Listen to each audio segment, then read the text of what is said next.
Alright guys, so this video is all there to help guys who are thinking about becoming a doorman. For those who don't know, when I was in my early 20s, for about 4 or 5 years, I did work as a doorman in the Midlands in England, and I've had a lot of experiences, and obviously I want to try and benefit some people with those experiences by giving you whatever advice I can on how to become a doorman, how to get a job as a doorman, the kind of experiences you can expect when you're a doorman or security guard, and sort of generally how to handle that and everything like that. Now, I have filmed some other previous videos on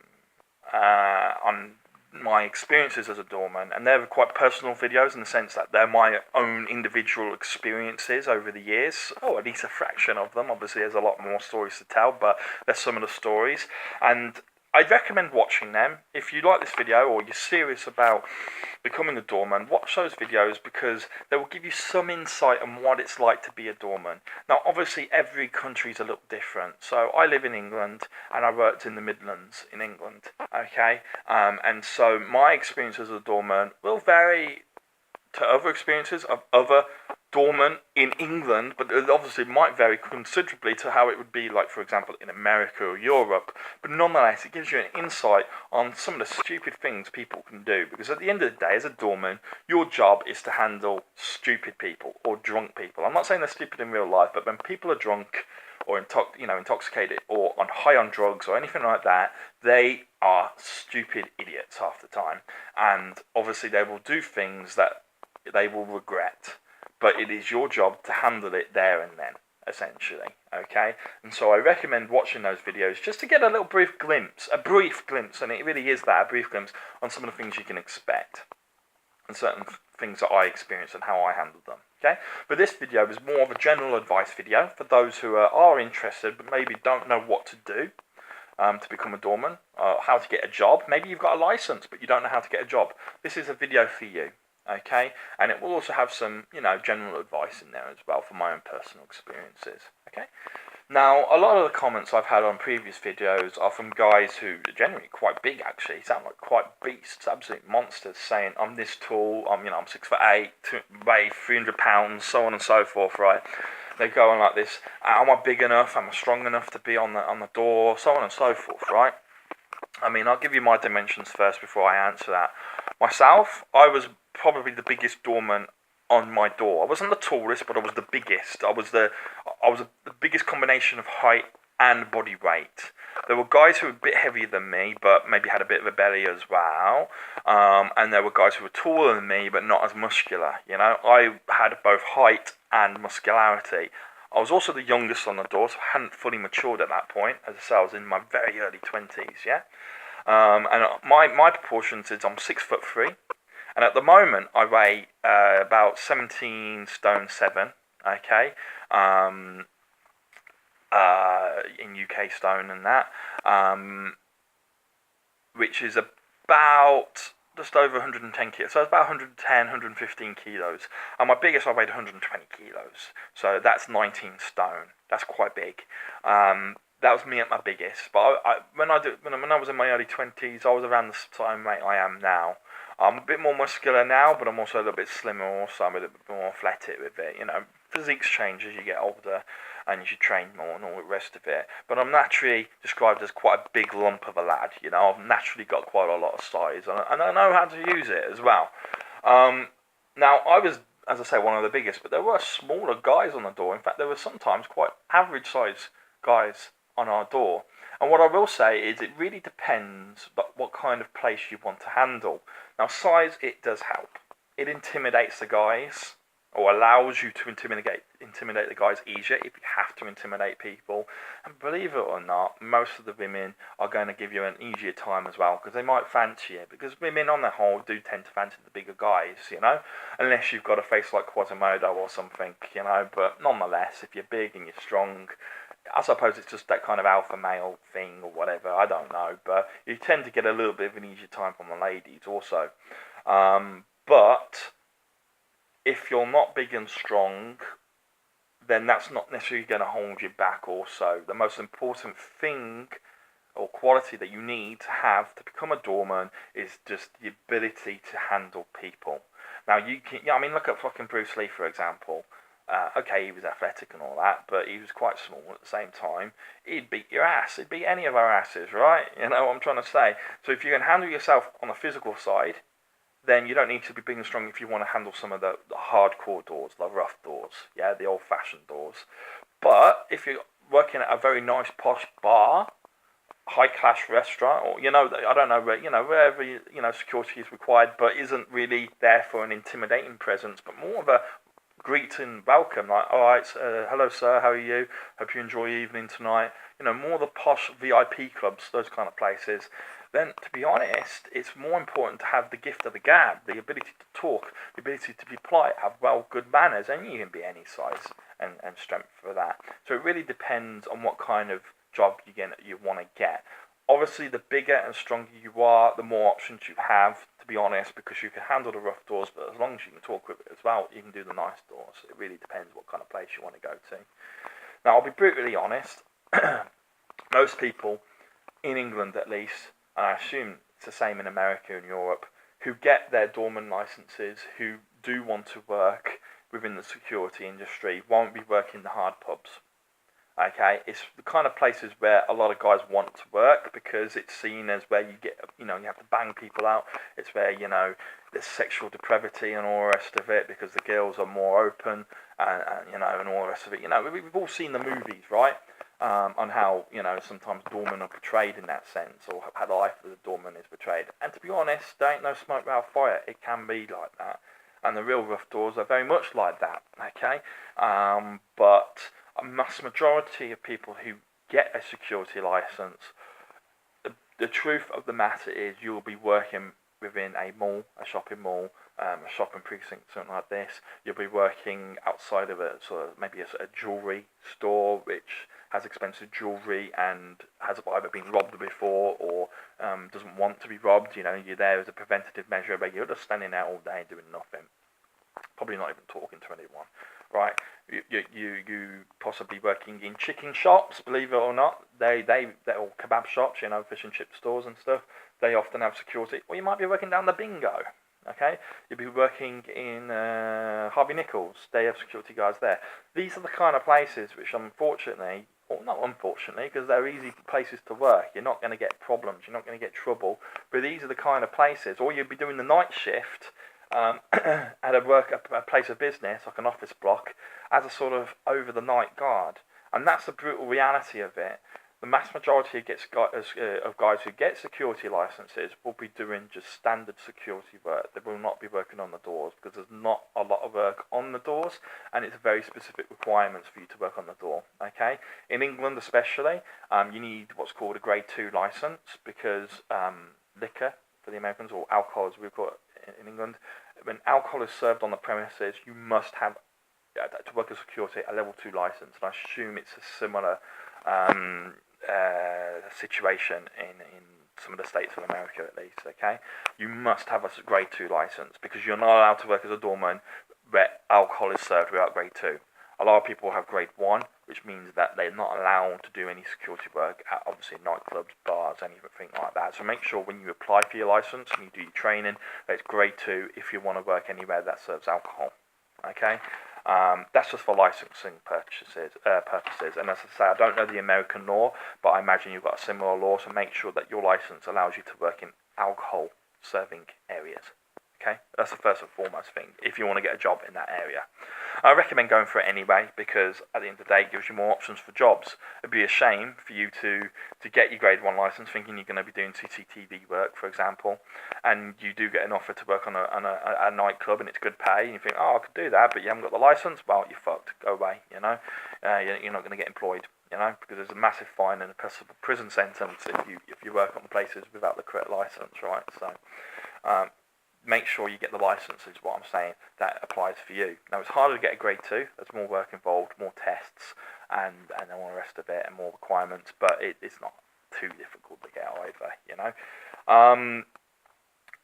Now, for those who don't know, my work is I worked from a very early stage. My very first job was for a larger company. I wasn't on a recruitment list as such, but I had a mate who was a recruitment consultant and said, listen, I'm short on a guy, I need work. Can you work at this place, which was a work party, essentially, for a big company? Can you do that? And I did the door by myself. There's 380 people, one security guard. And I'll tell you what, it was one of the roughest nights I've ever had, because you'd be surprised how many vendettas people have for the people they work with. You'll be very surprised, you know, and there were a lot of fights, and it was a nightmare, to be honest. So, I mean, a real baptism of fire, but it wasn't that rough at the same time. It felt rough at that time, but obviously from what I've seen later in life.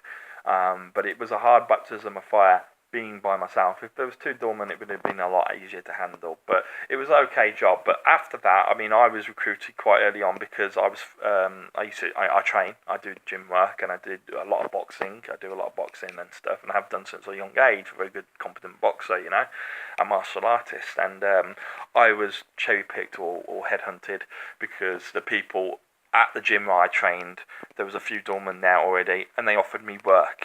And that's what I will say. There are two types of jobs you can get. There's jobs for the big companies. We're talking the shopping malls, the franchise pubs, the pubs that are owned by breweries, for example, which tend to be a bit more family orientated. The mass majority of the time, not always, but mass majority of the time. And they tend to be a little bit more friendly and easier to work with, okay? And then you got your independent businesses, which are the bars who are owned by just one owner, or, you know, one or two owners, okay, and the pubs that are owned by one or two owners. These people might only have one business, and they want it to succeed, and they can put you under a bit of pressure. Or they might have just one or two, because, you know, they might have two businesses, two pubs, because they're starting to branch out a little bit. But nonetheless, the owner of that pub or bar is generally on site most nights, okay, and they're the kind of places that I worked for. I worked for individual businesses. Now, some people will go, well, why don't you work for the big businesses? Surely there's more promotion opportunities, so on and so forth. Well, to get work at the big companies is easier, for starters, because they tend to have more jobs. Also, it's easier because you don't go looking for the work will find you, in the sense that you go onto the books of a recruiting agency, and they'll find you the work. They'll say, right, I've got 2 weeks worth of work at this place, go do it. However, the pay for these places is very poor. Okay, most doormen in England will be earning £7 an hour, which is about $10 an hour, roughly. Okay, at these kind of places, that's not poor pay, but it's minimum wage, right? And what you do for your work, it will be easy, but it'll be boring. As I say, I work for more at the independent places. These places, they pay more. They do pay more, because they require doormen of a particular mentality. You need a lot more experience. Maybe not as a doorman, but you need experience at handling yourself, because the independently owned pubs generally are the rougher pubs. The places where if there's trouble, there's serious trouble, you know. And generally, as a result, they've got to pay more, because you're worth more.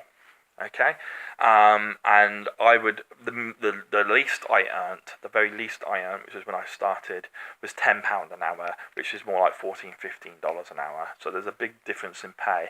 But I earned typically anywhere between £14 and £20 an hour, which is nice. I mean, earning anywhere up to sort of about $30, something like that, an hour, that's a lot of money. You know, that's a lot of money.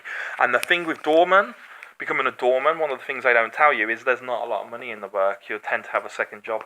And the reason is because there's not a lot of hours, believe it or not, unless you do, well, I said, work for an agency, because they'll have a lot of jobs and they'll have a lot of work in shopping malls, which is day work and night work. If you work for, like where I did, independent pubs, they might only have 4 hours worth of work a night.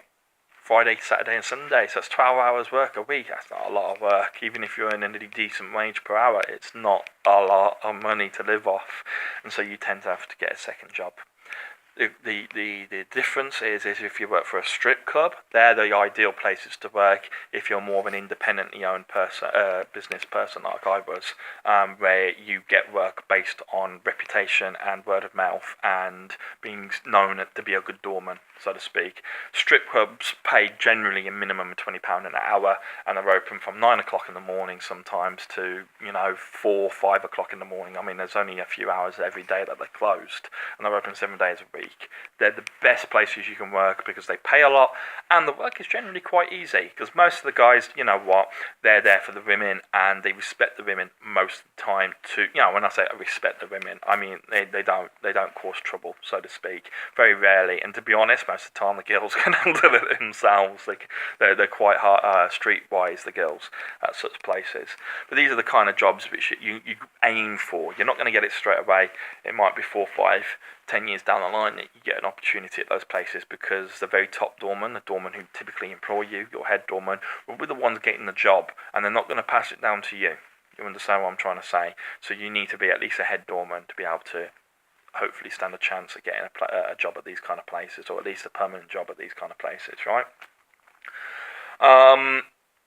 You need to put in the time, basically, like any other job sector, yeah? Now, obviously, the kind of experiences you're going to have will depend on where you work. If you work in a easier sort of shopping mall experience and all that, probably going to be shoplifters, pickpockets, teenage kids causing trouble by bullying people, you know, that kind of thing, right? So you've got that kind of thing to handle. If you work in CCTV, you've got to get used to spotting these people without being on the floor, or you might be undercover, so you'd be in plain clothes and you'd be spotting them. That'd be quite fun work to do, don't get me wrong. Another great job to do, actually, and it's open to both kinds of people, is festival work, working at gigs, and you can earn a lot of money because essentially you're being paid for 24-hour work for usually 2 to 3 days, and it might be low pay. Well, it's not low pay, but you might only be getting £7 or £8 or maybe £9 an hour, but you're working for like 70 hours straight or whatever. It's fantastic work, and it's something that you could really consider. Obviously, it's not regular work because it only happens every now and then, but it's something that definitely keep your ears open for when you're in the job. Is music festivals. They're grimy, they're muddy, but they pay your rent for an entire month. You do one weekend worth of work, and hell, if you don't get any more work for that month because you know you're more sort of a filler at that point, you haven't got a permanent job, then at least you don't have to worry about paying the bills, right? And if you do have a regular job, then you can start saving a little bit of money, which is lovely, right? Or you can treat the missus or something, yeah. So it's decent work to try and pursue those kind of things. So they're the kind of jobs you can get. As I say, the different experiences you can have on the harder doors. I mean, I worked in Coventry in one of the rougher pubs. There are some decent pubs in Cov, but there's some shitty fucking places in Cov also. And I worked some of the rougher places. My main pub wasn't that bad. You get trouble maybe once a month. And when it kicked off, it really kicked off. I mean, proper kicked off, you know. My first place where I started to work was Leicester, actually, rather than Coventry. And in Leicester, it was more chilled. You wouldn't get fights that often, but when you got a fight, it wasn't between individuals or between two couples or anything like that. It involved the entire fucking nightclub. I mean, one night we had about 60 people, just literally it turned into a massive brawl, and people jumping off these like the upstairs banisters into the lower ramparts of the club because it was over several levels. They'd be jumping off, hitting other people, like literally jumping through the air like Superman punches and shit. Fuck me, what the hell do you do when you got like 400 people and there's only about maybe 6, 7, 8 doormen, if that? And you're like, what the fuck do we do now? I mean, literally, it's turned into a medieval battle. You know what I mean? So, you know, there's different experiences, and it will depend on where you work, but also the location of where you work. Not only the type of pub you work, but the city you work in and the country you work in, right? But most of my experiences, as I say, were in Coventry, in the rough pubs. The very first day that I worked, the club opposite me, well, it wasn't a club, it was a chicken shop. Okay, where you Dixie chicken, that kind of thing, right? Or you know what I mean, some fried chicken place, right? And the guy, these are some of the roughest places you can work, believe it or not. The guy who was working over there got this big blade stuck straight through his neck. The guy went straight up to him, bang, straight through his neck, just because he got kicked out a little while earlier. You know, these are the kind of places where I worked, and the year before I started working, actually, I mean, guns are a very rare thing in England, very rare occurrence, because they're illegal. You're not allowed to possess a firearm in England unless you're a farmer and you've got like a license for a shotgun to kill vermin or something. But it's very, very hard to get a license over here. And it's even harder to find a gun shop. I mean, where the hell do you get a gun? I wouldn't even know, okay? I wouldn't even know where to go get a gun, but there was one time when, you know, there was one club which was particularly renowned for having people with firearms. They had metal detectors, which is quite rare in England, on the outside because they just had so many firearm occurrences where people would pull out fucking guns and start shooting at one another. It's where all the local drug dealers went to make big weed deals or something, right? But they'd pull firearms on one another and bang, you know. It was one of the backstreet nightclubs you didn't know about. You could only go there if you were invited, and the only reason why you got invited was if you were a drug dealer most of the time. You know, these places exist. I didn't even know it existed until I was introduced to the place to do some work there at one point. No, I wasn't even doing work there. I was just because I was friends with someone who worked there, a friend of a doorman and all that, and you just do the rounds. When you're a doorman, right, you go around, when you finish your shift, you just make sure that everyone's house is alright, because, you know what, it might be kicking off, or it might be a bit rough, and you go, no mate, can you just hang back and help us out here, and all the rest of it. You know, and I've done that place a bit of an injustice. It wasn't just for that, but that was its reputation, right? You had to know it. You had to know someone who was in there, and it was. I mean, you went in there, and you could smell the smoke. I hate that shit. I do not like being surrounded by that stuff. That was the one and only night I ever went there because I'm not into drugs and I don't like it. I fucking hate the stuff, you know. But I mean, each to their own. I don't judge people who do it themselves, but I ain't into that stuff. I fucking hate it, you know. You know, there are rough places, is what I'm trying to say. You know, you got to be, you know, if that's the kind of thing you want to go after, because that's where the money is most of the time, because you earn your money. You take beatings and you take scars for your money at that point, and then so be it. You know. Anyway, how to get a license? I don't know in America if you have to be licensed or not. I imagine it depends between the states. I imagine some states you do and some states you don't. I imagine it's not federal law, it's just state law. But in England, and I imagine most of Europe, you need a license to be able to practice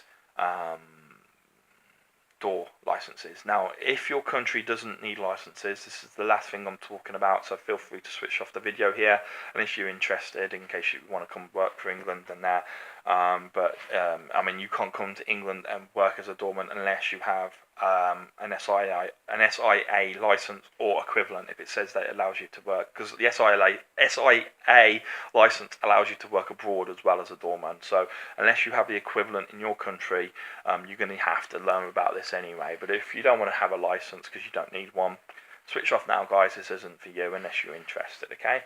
But in England, especially, it's been a few years now that it wasn't always the case. People of my dad's generation could just be a doorman overnight, literally, just say they were a doorman. But nowadays, and I do agree, it's nice. It's good that we are licensed in many ways because it keeps the idiots off the door. You have to prove some level of competency. You have to get a license. Now, to get a license, you need to go to the SIA, the Security Something Authority. God knows, no one knows really what it's about. It's a money-making scheme. And I say that because if you only had to get licensed once, like you did your driving license, and maybe possibly renew it every 10 years, or the renewal was free if you were still working in the sector, I would say it's not a money-making scheme. It's good. It's preventing idiots to go on the door. But you have to renew your license every 3 years, and it costs quite a lot of money. It costs sometimes, if you're not getting regular work, or no, you're getting regular work, but you're doing those 4-hour shifts that I described, it could be a month's wages. It's a lot of money, okay? Last time I looked at renewing my license, because you have to renew it every 3 years, it's I think £200 or £250 to renew, and to do the course, to get your license to start off with, it's 200. The license fee, which I think, as I say, £200, plus your training fee, which is normally £200 to £250 also. Now, there were some people on the course when I did my license, and you find the courses. People don't know how to find the course. Go online and put SIA license, doorman license, grade 2 or grade 1, whichever one you're after, and they will have more information online. But that's how I did it. I applied online for a course that was at a local adult education centre. It will have the location. You'll be able to choose where you go, depending on your city. Wherever you live, it might only have one place where you can do it, and limited time periods when you can do it, you know, like once a month, at this location. If you do it, for example, in London, you can probably do it every day at one part of the city or another, right? But you go online, you choose the place where you want to do it, the timing you want to do it, and it will normally last about 3 days. So you can do it in a weekend, Friday, Saturday, Sunday, that kind of thing, yeah. And it's 3 day course typically. It might have changed now, but this is a brief guideline on what it is.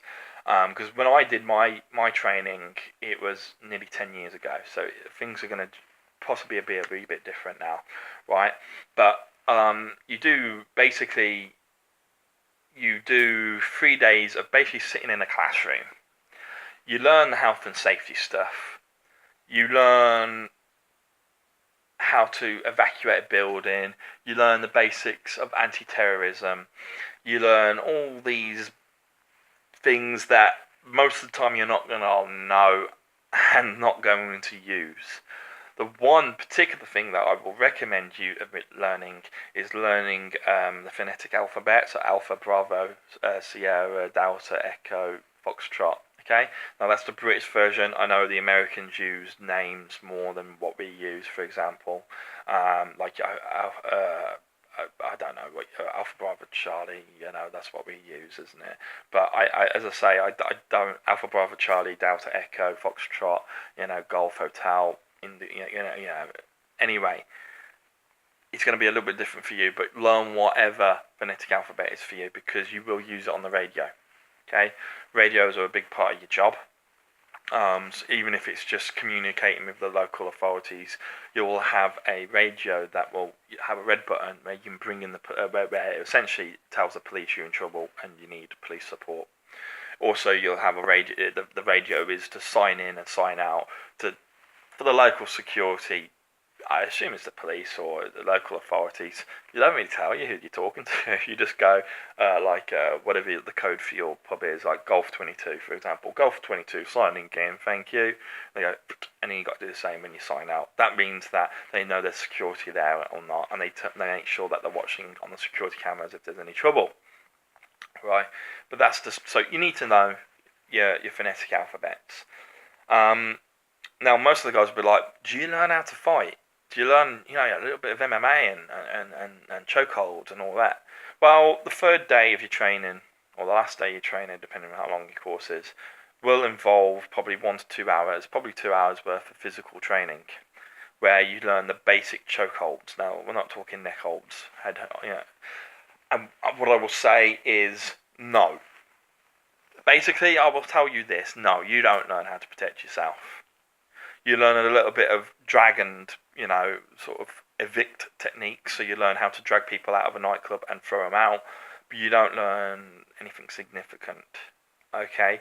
What you will learn will be on the door. You need to get a job, you need to learn it, or you need to be competent at it anyway. I mean, I've done boxing, I've done martial arts my whole life. I know chokeholds, I know everything along those lines. So I didn't need to be taught it, but you still pick up certain things on the door anyway, like how to put on a really good chokehold around someone's head, but you're not really officially allowed to put them on, because you're not allowed to grab people around the neck, but you do grab people around the neck, rather than them you at times. But, I will have comments on here saying, well, shit doorman as a result of that, but you know what, you don't work in the kind of doors that I work at, and in that case, if you know how to put a headlock on someone, that's a good thing. You got a nice job, mate.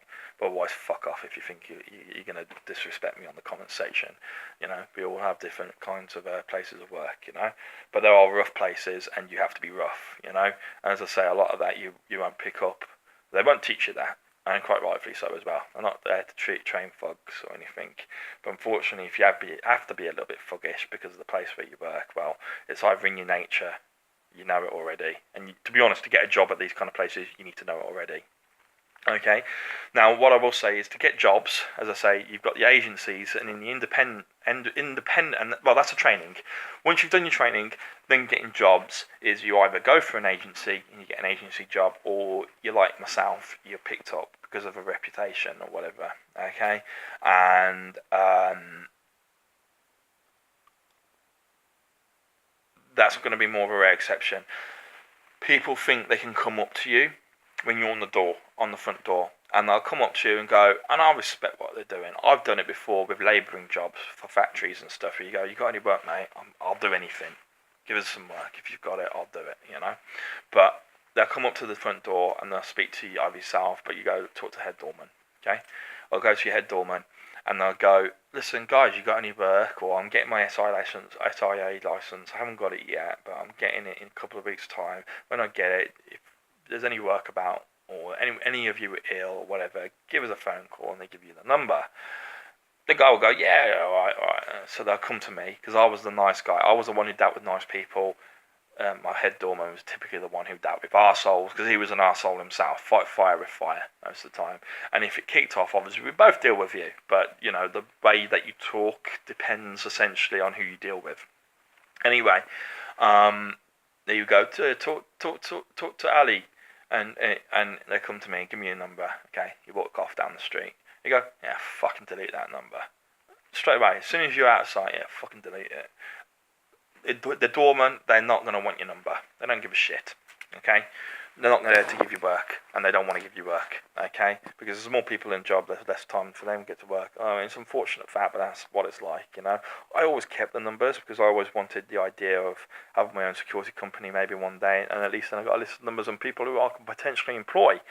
But eventually you delete the numbers because, you know, you're right. I mean, to be honest, you're only going to get onto these kind of hard doors if you've done either well as a doorman elsewhere or you spotted in the gym, that kind of thing. It's very, very difficult. And the only other way is to become a local at that pub, have a little drink, have a little talk to the doorman every night, and, you know, and get to know us. Don't just come up to us and give your fucking number because it ain't going to work. And eventually, you know what, basically do a bit of volunteer work. Like any job, if you want to work in the NHS, sometimes you got to do volunteer work at the old folks home, that kind of thing, right? If you want to do job as a doorman, well, kind of do a volunteer work. Stand out at the front with us if we want you there. But totally if you don't. If you're alright, you're sound. We'll let you, stay at the front door with us a little bit. If it kicks off, help us out. That's the best way to get a job. Help us out, essentially. Make sure we don't get our heads kicked in. You know what? Then you'll get a job, right?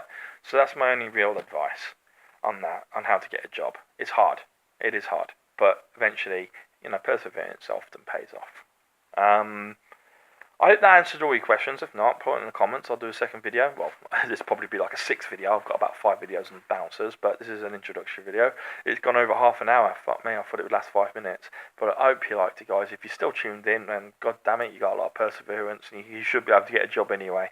But I'll see you soon. And a most important piece of advice is have a sense of humour. Don't take life too serious, because if you've got a sense of humour, you'll do alright on the doors, because you're going to be called all sorts of names. The biggest name I was called, it was funny, right? I don't normally get insulted with the ginger shit, right? But I am, red-headed or whatever. I used to be. I'm going grey now. But I laughed my head off. I couldn't help it when the guy goes, "Oh, you fucking ginger cunt." I was like, I literally burst out in tears, laughing. I couldn't take the guy seriously. It diffused the whole scenario. He was like, still wanting to fight me. I was like, mate, just fuck off. You're fucking cracking me up. Let's go. I've never been called a ginger cunt ever in my entire life. Maybe it's because people don't dare to do it. I don't know. Whatever. It's just, what the fuck? You calling me ginger? No, fuck off. If you're going that low to call me ginger, fuck off. You're not worth my time. Anyway, have a sense of humour, guys. That's my biggest piece of advice. Thanks for watching. I'll talk to you again soon. Lovely. That's one.